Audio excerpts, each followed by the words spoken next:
Anybody in here been watching the Olympics? Anyone? Go ahead. Anyone? Watching? Anyone? Yeah, a couple. It's not so bad. With the arrival of the Games, the 2008 Beijing Olympic Games, this last week, I have found personally that I'm watching much more sports than I watched for years.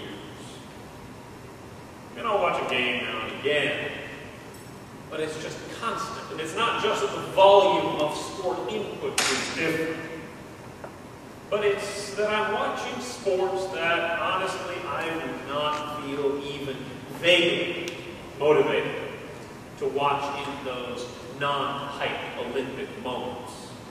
I mean, if you think about the rest of your life, how often would you gather together friends with a big bowl of nachos and a refrigerator full of cold beverages to hoot and holler over synchronized diving or water polo or beach volleyball?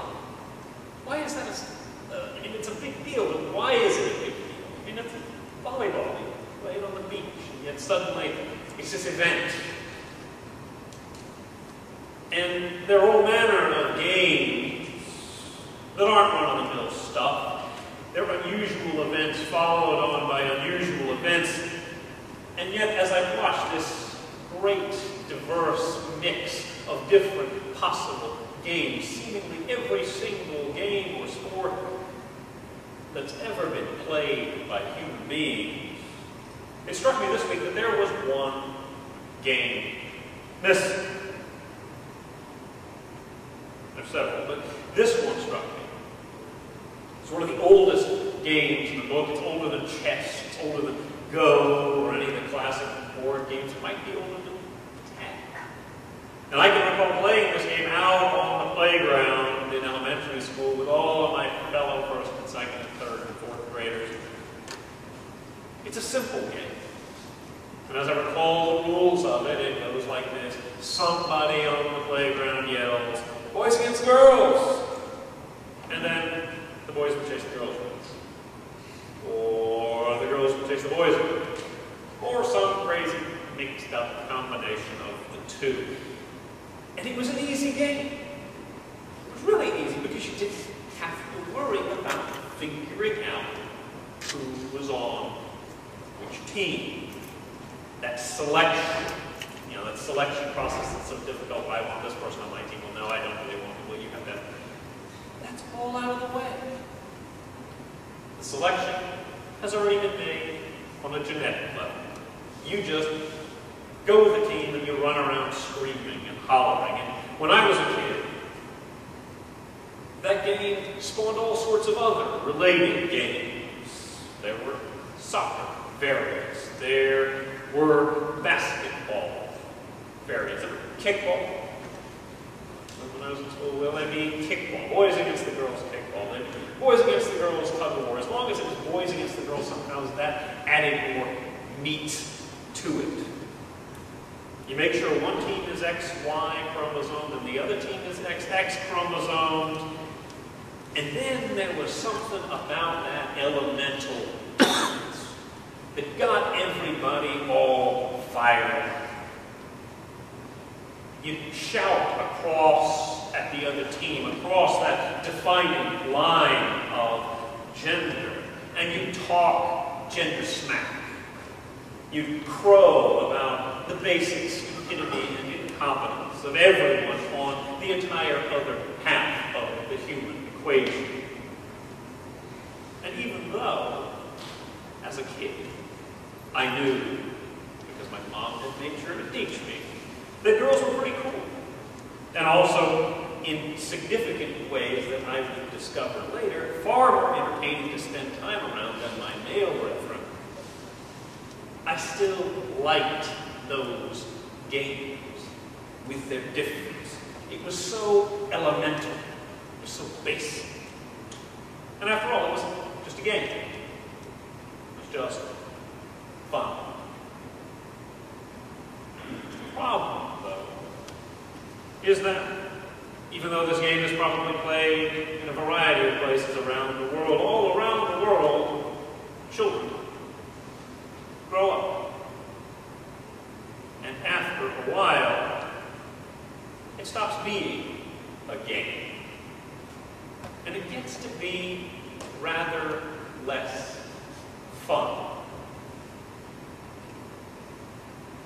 Should I, for example, as I look out across the statistics for this country, give out a big booyah boy smackdown shout, because on average, women who work full-time in the United States make 25% less than their male counterparts doing the same jobs. Should I be excited about that?